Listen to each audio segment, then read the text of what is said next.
Let's see if we can get this feed up here so we can see it. How's it going, everybody? I'm Kyle. I'm Roger. This is WrestleForever. This is WrestleForever. We're going to be talking about Raw and Smackdown this week. We are. It was a pretty good week. Yeah, it was a good week. Here we are. Got us. You good? Yeah, we're good. All right. Well, let's start off with Raw. Okay. And do you want to start off with the biggest things of Raw? Or do you want to kind of go in order a little bit? Let's go in order a little bit. All right, so let me scroll down here a little bit on our little page. Yep. Okay, so John Cena comes out. Yeah. It's very funny because this is going to start off SmackDown too. Dude, he's starting to collect these pay-per-view bonuses. Mm-hmm. He is, dude. He's on top of it. So he comes out and he says, well, hey, I got beat at Elimination Chamber. Yes. And I was hitting my lowest of low, and I was crying on Raw Talk or whatever the Raw after show is called. Which that was a great promo, by the way. I really enjoyed that promo. And he's like, well, I'm going to make my own road here. And I want to challenge The Undertaker. He just straight out calls The Undertaker. And the crowd went. Crowd was going crazy for this. I mean, I think it's a match that's been talked about for so long too that a lot of us have waited to see it. So. And he hyped. He got me hyped for it. Yeah, he was hyped for it. And then he said, "But we can't have that." Yeah, match. He said that match is impossible. Yep, and it's then impossible. The crowd just went, ooh. Yeah, I would love to know the reasons as to why it's impossible. I mean, I can assume that it's The Undertaker, but. You think they would mention a little bit like, hey, Undertaker's not, Yeah. Well, they want to. He did his last match or whatever already. I guess they're just gonna make that into like a full-on mystery. Yeah, forever. I guess so. He faded away into the darkness, but yeah, and classified himself as obsolete. Yo. So he's like, well, I'm gonna go over to SmackDown and I'm gonna make me a new road over there. See what I can. He said the road to WrestleMania goes through SmackDown. Yep. So John Cena exits out. And he heads to SmackDown. Should we talk about SmackDown now? No. Let's stick with Raw. Let's stick with Raw. We'll get to SmackDown. Let's stick with Raw. This is another thing. What was next on the show? Because I actually watched it on Hulu, so I don't absolutely know what was next. Was it the Miz promo? Yes, I believe it was. It was Miz coming out. And he dropped a really good promo about, he has to figure out who his WrestleMania opponent is, yada, yada, yada, which it made a lot of sense. And it was a very good promo, as Miz usually does. Yeah. But Kurt says, well, maybe you'll find out who your opponent is. Yeah, maybe you'll find out. And Seth Rollins' music kicks in after the promo. Burn it down! And they have a match, and it is a really, really good match. It was a good match. Yeah, I liked it a lot. Seth Rollins, Miz is doing great work. Seth Rollins is probably doing the best work of his career. You think the best work of? Well, he has been put on some really on matches. WWE at least. Yeah. He's really kicked it up a whole. I guess Monday Night Rollins, man. Yeah, I guess it's not early enough or late enough to say the best of his career. But some of his best work or whatever, his promo work, everything is just been really good this past few weeks. Yes. So even dipping back into his stuff with Jason Jordan, I thought was really good. Yeah. But yep. So Seth Rollins goes over, and then while he's celebrating, Finn's music kicks in. Finn comes out and kind of just steals his thunder a little bit. Yeah, he completely does. Yeah, and he doesn't even acknowledge Seth. Did you notice that? He didn't even look at him. Nope. I thought that was kind of weird, right? It was like Finn's like, well, you're not getting the match. It's me. Yeah, and he's just and he was just focused. Yeah. So Finn gets in and he has a match with it's announced that Finn and the Miz are having a match. So the Miztourage jumps him. They start jumping, beating down Finn Balor real fast. That made sense to me. Yeah, I thought that was going to be it, and I thought that was great. Yeah. So they try to beat him up before a match ever started. The club comes out. They do their thing. Which I don't know if I mentioned this before or not, but their graphic got redone a little bit on their Titantron package. They got the yellow outline. Yeah, it looks good. It looks really good. But they come out and they brawl. Kurt comes on. Is like, this is not how the match is going to be, Miz. You're the Intercontinental Champion. You're doing a match right now with Finn. Yes. And Club and Mistrage are ejected. Yes. And then they restart the match, and then they have a match. Finn goes over in that match. Yeah. The one thing I do want to point out that I did like was when they started interviewing Seth in the back during the match, and he was like, well, yeah, he just came out there when I just beat him. Yeah. I beat 2 other guys in the same night. Yeah. He's beating somebody who's already been beaten. Yeah. And it's not the same. Yeah. Which it wasn't. No, it wasn't. Yeah. I don't think it makes sense. It didn't make Finn look great. That's what I think. Yeah. But I think this is leading up to the potential match at Mania, which would be Seth, Finn, and Miz in a triple threat for the IC title. Which I am totally game for. I think that match will be great. I think that match will be awesome. But yeah, it was kind of a strange segment, but it was kind of good, like all of it together. And Miz had 2 great matches back to back, which he lost both of them, but Miz really doesn't need wins. No, he's a Miz. Yeah, he's Miz. I thought it was good. And then I'm having trouble remembering the order that Raw came in. I don't know, but we have like a list in front of us. So let's just go down the list. So we have Alexa Bliss. Yep. Is Asuka going to face her at WrestleMania? I was assuming that they were gonna start building this up this week, and they didn't. Yeah, and they're like, I mean, they keep hinting at it too, but I really think the WrestleMania match is Charlotte and Asuka. I think Asuka. I still think, and I think they could still write it this way, to where Fastlane, Charlotte goes over Ruby Riott, Asuka comes out then. But what do you do with what is Alexa gonna do then? Nia Jax. Nia still gets the title match, even though I mean, they've been building that match for a long time. I don't think anybody's really going to question the logic there. True.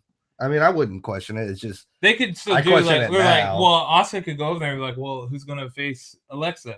Let's do a 6-pack challenge. Oh, good That's Lord. SmackDown Live thing. Yeah, you can't put that on Raw. Yeah. Let's do a 5-pack challenge. Gauntlet match. Dude, start off with the ladies' gauntlet match on Raw. You not into it? No. Not into it? Nia comes out number 1, destroys the whole damn time? If it's putting me through 2 hours of it, then no. Oh, I don't think it would last that long. No, an hour. I think it's going to be an hour. 6 ladies in an hour. I think it is going to be Asuka and Bliss. It's just it's going to be like a slow burn because after Alexa had her big promo, and then after that, it led up to a 6-woman tag match. And the only thing that stood out to me from this match is Bayley left Sasha hanging. Yep. Which I really, really like. Yeah. Because a lot of people are asking, like, is Bayley heel now? No. Right? She wouldn't be heel. I don't know, man. Do you think so? I think she could. No. You remember my thing a couple weeks ago? Bayley to belly to the kids onto the ramp? That's what we're leaning towards. Mean Bayley. Bully Bayley. Hugs them from the crowd and brings them out. Yeah. The kids want a hug. She just Bayley to belly is right there. Yes. But yeah, I think they just set up another potential WrestleMania match, which that match actually has a lot of potential to it. I think, of course, they're going to work well together. Bray Wyatt and Matt Hardy, they have another promo off. So Bray Wyatt comes out, and Heath Slater. He's having a match with Heath Slater. Rhino's out there with him, and Bray destroys Heath. Then he destroys Rhino. He's, give him Sister Abigail's and some kisses here and there. And then he has a promo where I don't think Matt Hardy came in at all. There was no promo from Matt this week. Was it no promo from Matt, or was it just Bray talking? It was Bray talking. Bray laughed a little bit. I guess I'm just assuming they're always just talking about the Great War. It's not over. He did say one line that was of interest, and he said, "I'm going to come to you," or something along those lines. And if you follow Matt Hardy on Twitter, Matt said, like, "You're coming to my world." Yeah. Which I'm assuming this is what's going to lead to at Mania. Yep, we've been saying the Hardy compound thing is the Mania match. Yes. And I think it could be totally awesome. Oh yeah, if that's not the end of this feud, I am very upset. Yeah. I hope it ends at Mania, and I hope it ends at the Hardy compound. Imagine Bray showing up at the Hardy compound and them shooting a video where they're just treating Bray like a house guest for a while. Welcome. Yeah. It's just like, what the hell's going on? The baby in his arms. Yeah. King Maxwell. Yeah. Yeah, we got that. Yep. Oh, I guess I did not even watch this match. Oh, they didn't even show this match on Hulu. Oh, really? The bar match? Yeah, the bar was a championship match. Yeah, they did not show this on Hulu. Yep, bar. It was an okay match. The bar knocks out Titus. They get a pinfall on him. Apollo tries to. Well, they start celebrating in between. It was pretty good. Like they had already won the match. They started celebrating after the first spin. Oh gosh. And picking up their titles and stuff. And they have to get back in. And Apollo goes on the offensive, and it looks like he gets the upper hand for a second, but they quickly just take him out and knock him down for the 3 count too. Sweep him. So was it basically just like a squash? Was it basically I wouldn't say Royal Rumble match? I wouldn't say it was a squash. It was I wouldn't say the Royal Rumble match was a squash either. I would say that's a sweep, but not a squash. Was this a squash? No. Okay. I don't think so. I think it was along the same lines. It wasn't lines. Good enough to be put on Hulu. Not as good as the Royal Rumble match, I don't think. Not that was a great match, but it was at least a little bit higher caliber than this. 2.75. Yeah, this was raw caliber. But the only thing that I did see on the internet was the bar's promo at the end, where they said, "Is there anyone else?" Yeah, I guess. Is there anybody else? The Revival. Is really? Yeah, man, dude, they could put on a great Mania match. No, I'm not saying that they can't put on a great Mania match, but and it's high time that we start getting them over. Yes, yeah, I think so. You think so? Yeah, I think so. I'm not buying it. Plus, they're 2 heels. Who cares, man? You don't always have to. They can go against the grain. That's part of WWE's problem is they don't go against the grain enough. They're always too safe with everything, and I think that is a good match in itself. No, it will be a good match if that's the case, but if it's not the Revival, then who? The Club. They've been picking up wins. But I think the better match there is Revival. They'll probably do some sort of triple tag at Mania. I don't think a triple tag, but it might be a lot of different tag teams. Just put them all on the show. We had Braun Strowman versus Elias, which ended in no DQ, which I don't think was it even really a match? Yes, it was a match. The bell rang.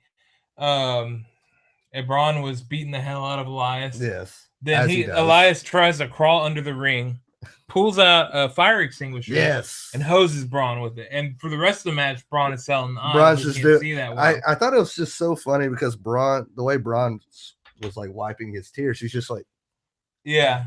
And I just like, but that's just kind of weird looking to me. I don't know why. I guess it's just Braun Strowman doing it. Yeah. Which I found it weird. Yeah. I guess I do something like this.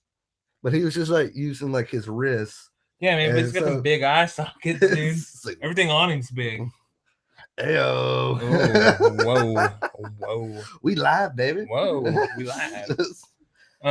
But as they chase him out to the parking lot, they just zoom in on a limo. Yes. Okay, before this, I do want to mention one other spot that I got a good giggle out of. So they're at the top of the ramp, and Braun is going to put Elias through the table.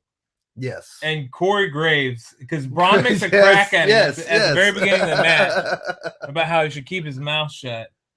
And Cole and not Saxon, Coach were like, they're like, no. Mm-hmm. Corey Graves is like, yes.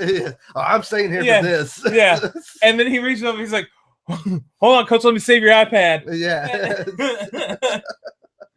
I did but Elias slips out and he starts running. Yeah, and they go into that back area where the limo is, and they zoom in on the just the limo. Yeah, nobody comes out. Which we do need to preface. Roman Reigns did have a awesome promo. Yes, I think this is good to segue in right here because that's what I thought it was leading to. It was like that was Brock Lesnar and Paul Heyman. Yeah.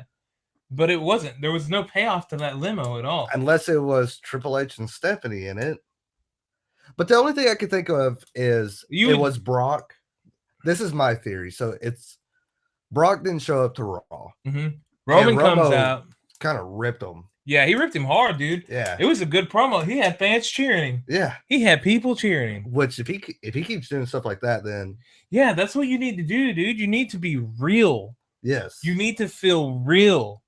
I enjoyed that promo so much. He said, I do not respect him and I do not fear that bitch. Yeah. Which I was like, wow. And he broke down to everybody. He's like, hey, he doesn't respect anybody in the back. Yeah. He doesn't respect any of you. He is here to collect his paycheck. Yeah, to sell seats and get paid. Yeah. That's what he's here for. And then he hides behind a contract. And Roman finished the promo off real good too. It's not like, all right, I'm done saying. He's like, well, now I'm gonna go to the back and take my ass chewing like a real man. Yep. And I was like, I thought it was a great promo, man. Roman killed it, dude. He killed it. So that leads me to think that was Brock, but he just never got out of the limo. Yeah, I don't know. But I think now that it just was just a limo pulling up. There's no such thing as just a limo. I know, but WWE. That's what made it weird. But I don't think they're ever going to say anything about that damn limo. Probably not. I thought though that the Roman thing was really good, and that is how you get him over. And a lot of people were upset that he won the Chamber. Yes, I am one of them. Yeah, but to be fair, once again, going back on WWE, taking the safe route, we all knew. I've been saying it since we started this podcast. Roman Reigns and Brock Lesnar at Mania. Yeah, that is the plan. That has been the plan for years. And, you just have to kind of look back on it, too, for what it is. Roman does put on good matches. Yeah. Like him or not. No, he does. He's a great worker. He does put on good matches. And this promo helped him out a lot, I think. Yes. Now, if he needs to keep doing stuff like it. Yes, he does. Yes, he does. He needs to keep on that real side. Yeah. And get that belt off of Brock. It's happening. Honestly, I could care less who won that match as long as the belt leaves Brock. I don't even think you care if there even is a match. Just get the belt off Brock. Get rid of him. Well, speaking of great promos, we gotta talk about Ronda Rousey. Yep. Okay, yeah, let's cap off Raw there because this was really good. I enjoyed this segment a lot. I think everybody played their parts perfectly. Mm-hmm. With Ronda coming out, with Kurt Angle coming out and saying and him apologizing to Ronda, saying that he lied about Triple H because he needs the job. Yeah. And it's you would probably do that if you really needed your job. You'd be like, I lied. It was I made it up. I'm sorry, Ronda. Yeah. And then Triple H and Stephanie are coming out and they're like, see. And then right at the top, of the whole promo, Ronda says, hey, you slapped me in the face. What are we going to do about that? You better apologize. And then, she brings it around at the end. She's like, you slapped me in the face. We still have not resolved that. Yes. I want an apology. And Stephanie gives her that stomp. She stomps up. She's like, I am terribly sorry. Yeah. Terribly sorry. And you see Ronda's face. She's so confused by it. Yeah. Because she wasn't expecting it. And it was, that was great. Yeah. That was great. Dude, and then Triple H just socks him. Clocks Kurt as he gets out. Which, if you have seen these photos of Kurt just sitting there waiting for the punch, he's like Monday's coming right at you. But you know what Ronda's character reminds me of? What's 11. That? I was going to say, if you say Stone Cold Steve Austin, no, I'm going to kill you. No. I'm so tired of that line being drawn. They're going to book her like Stone Cold. Let's get one thing right. We're never getting another Stone Cold again. No, it's not. That ain't happening. It's not happening. Not Braun, not Rousey. Great characters. They can be in their own right. They're not going to be a Stone Cold. Stephanie McMahon is never going to be Vince McMahon. No. We're never getting another Mr. McMahon again. Those characters are once in a lifetime. Those personalities, you cannot recreate what they had. Cannot. You cannot. And a lot of people keep drawing. They're pushing Stephanie to be Vince, and I see that she's the authority figure, but yeah, and I can see them trying it, but there's no way she's ever going to hit that level. I think she could. I think Rhonda could be like the perfect 11 from Stranger Things. Like, she's pretty cool, but if you mess with her friends, she's gonna rip your arm out of its socket. Yeah. Which I did. Oh, I love that line. And then the crowd just chanting, rip it off. And just like Stephanie's face was just like horrified from the chant. Yeah, it was really good, man. I liked it a whole lot. I think that was a pretty good Raw. Yeah, it was a very solid Raw. Lots of fun. The matches were all pretty decent. And actually starting to set up WrestleMania matches. Yep. It felt like a road to WrestleMania. Yeah, we are finally. We got a good set of story. A bunch of stories just developed. Yeah. And heading on the SmackDown, we got a little bit more of the same. It was not. Well, we started out the same. Yeah. With John Cena. Yeah, we started out the same. And this SmackDown has been so terrible lately. Yes. It was a good shot in the arm, and it was not perfect. Yeah, because if you watch any of our episodes when we talk about SmackDown, we're usually just automatically drained. And it sucks, because I used to love SmackDown so much, and now it's just kind of taken away. But so it's a good little booster here. They actually took a step forward, I think. There was some upward motion. That's what that Magic Cena does. Cena comes out, he just sprinkles it on there, man. And he says, I want in that big ass match with Fastlane. He was like, I was just in one big ass match, throw me in another big ass match. I mean, these big ass matches. And Shane comes out and he's like, well, this is the land of opportunity, which, you would think that you're like, yeah, Cena, you're in. Yeah. We need some ratings right now. Yeah, you're in. Yes. And please. Shane comes out and he's like, well, you can earn it. If you beat AJ tonight, he didn't say AJ, did he? No, that's Daniel Bryan came out. That's what I said. Daniel came out. Oh, then he says Shane. No. I think I said Daniel came out. Maybe I didn't. That's what I meant to say. Daniel came out. And he said, if you beat AJ tonight, you're in the match. Which this is the first time in a while Shane and Daniel Bryan were on the same page. Yep. They did the yes. They were both happy with that result. And I was very happy with that match. Me too. That was a damn good match. It was a good match. Let's see what else happened on SmackDown here. I do remember. Well, you had Ruby Riott versus Charlotte. Yep. Oh, no, it wasn't Charlotte. It was Naomi. Sorry, Naomi. Sorry. Yes. And Ruby Riott went over, so that's now 2-2 for both of them. Yeah. Leading straight into Fastlane. Nothing really. Do you think Ruby's taking it? No, I don't. But I think Ruby Riott is definitely my favorite female on SmackDown right now. Yeah. She feels like the only one that really gives a crap, dude. I'm starting to enjoy the Riot Squad more and more. Not so much the Riot Squad. I'm not going to go that far. I'm enjoying them. I like Ruby Riott. We did get Baron Corbin versus Sami Zayn. Baron Corbin went over. He needs it. Yeah. He needs it. He's got a couple of high-profile wins under him, too. Yeah, he beat KO and Sami. After the match is over, Dolph comes in. Oh, but we got it. Yeah. We had a KO at commentary. Yeah, which he did a pretty good job. Okay. Oh my god, I think I know what you're about to say. But we flash to a backstage segment, and it starts to suck again for a minute. Gosh, because Daniel Bryan's back there like, Kevin Owens is doing just such a great job on commentary, don't you think? And is Shane eating the popcorn at this point? Because I feel like he ate popcorn for a long damn time throughout that show. He did. How do you eat that popcorn that long? He's a very slow eater. Yeah. If I get a bucket of popcorn in front of me, dude, that thing's gone before the previews. My teeth, my gums are bleeding. Yeah. There's just no way. Like, it is. My mouth is dry as hell. Blood and butter, dude. Blood and butter. There's your new t-shirt. Yeah. So they all kind of brought out there. There's that. I'm going to try to avoid the Shane and Daniel segments. I think at this point. But okay, there's one thing. Doesn't Daniel say that he is? Is this when he says that he's leaving? Yes, it's during this match. He's like, Shane's like, oh, okay, well, say hi to Birdie for me, which is Daniel's daughter. Yeah, he's like, say hi to the family. Yeah, and Daniel just leaves. Yeah, he's like, okay, we'll do, and he leaves. But why does he leave? Like, why? He's like, I just want to go see my family. Like, yeah, dude, you work once a week. Yeah. Well, this does lead into another Shane segment, which I actually thought was okay later on. Which one? The one. Okay, so Kevin and Sam are back there complaining. And he was like, "Hey, Bree's getting dinner ready for you guys." Yeah, and I enjoyed saying, you always got something to say. It's every time with this guy. So yeah, I did actually enjoy that. So I'm assuming though that Shane left during like part of the promo, came back eating the popcorn, and he like told Dolph to get out there. Yeah, he's like, go super kick him.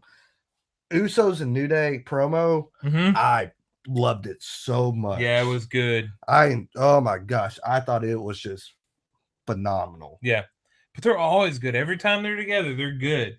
But they set up WrestleMania for me like hardcore. Like Usos saying that they have never had they've never been on the Mania card.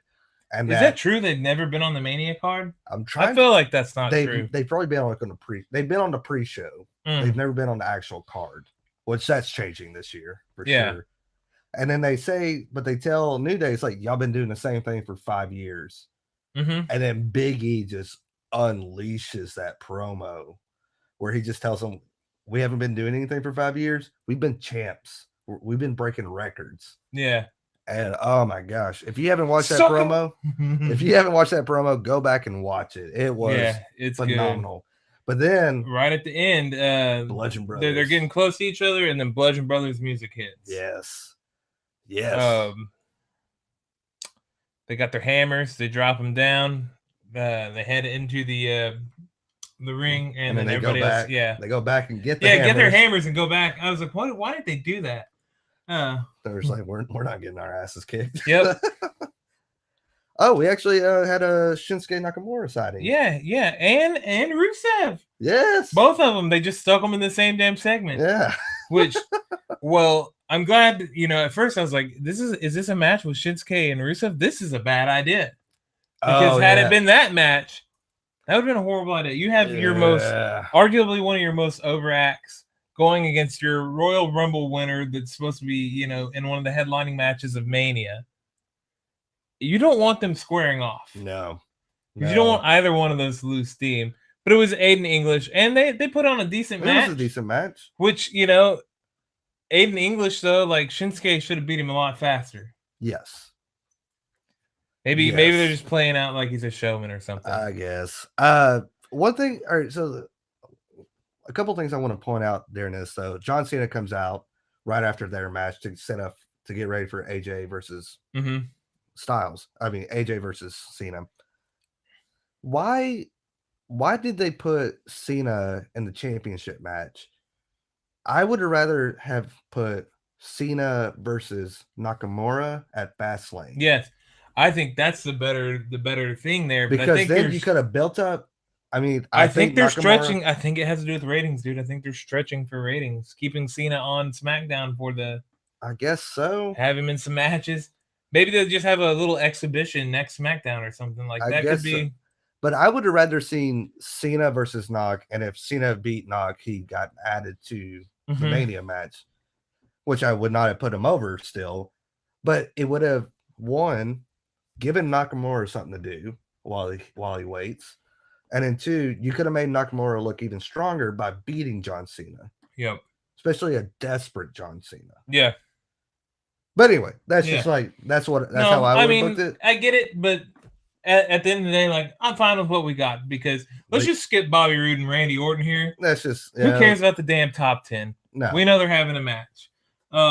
Stupid top 10. Yeah. Stupid top 10. John Cena and AJ Styles, they put on a hell of a match. Oh my god. A hell of a match. That match I have one qualm with it. Oh no. You have a qualm? Yes.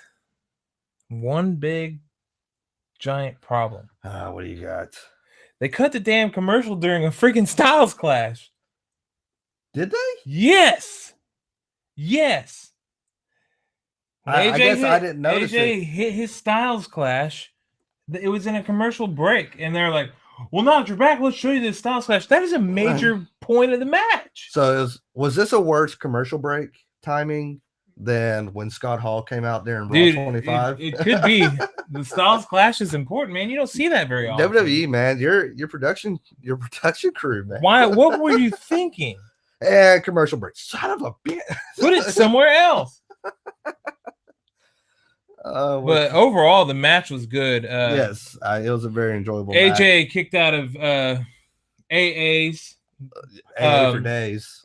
Cena kicked out of the Styles Clash that we didn't get to see. Yeah. Yeah. Kind of a major thing right there that we missed. That the whole world missed. Yeah. It's not just us. Well, the people in the audience got to see it, lucky dogs. Lucky dogs. But yeah, it was a freaking awesome match. It was fast-paced, turbo all the way to the beginning, from beginning to end. And then they have everybody come out for a big old brawl. Yeah, big brawl going John through. Cena stands tall in. Dolph is going super kicking everybody. Yeah, he's having a party. Then they're like all holding sides, like it matters. Yeah. And then is it Dolph super kicks? No, he doesn't he knocks out AJ. Yeah. And then does he super kick? See, I think is it not AJ that stands tall here? It was AJ that stood tall. Yes, because he super kicked Cena out. Yes. And then AJ comes in with a flying forearm. Yes. Something like that. I don't remember. Let me see. Let me see. I feel it's like right on my mind. It's on the tip of our tongues. It doesn't matter. Yeah. Basically, let's just say that. Dolph super kicks AJ out. Yes. Cena attitude adjust him. And Cena stood tall. Cena did stand tall. Okay. Yeah. So AJ didn't come back in after the super kick. Yeah. We're adding an extra thing in. We're just booking ourselves. But yeah, that was pretty much it for the shows. Yeah. If anybody tuned in for the live stream, I guess we'll see what the results are, how it was. It was a son of a bitch to set up, but we got it, and we'll hopefully this looks okay. If people like it or it looks okay, we might keep it up. If not, you'll see us back doing the regular thing next week. But yeah, maybe if this live thing works, we'll be here weekly at the same time. Yep. So take it easy, guys. Be sure to like, comment, subscribe to the Rapid Kick Media page. Yeah. Check out the new Let's Play package. We got a little intro to our Let's Play. So moving up in the world. But yep, be sure to subscribe, guys. Check out more wrestling content, gaming content. We got it all here. Take it easy, fellas and lady fellas. All right. See you later. Bye. Go turn this off. I'm done with these people.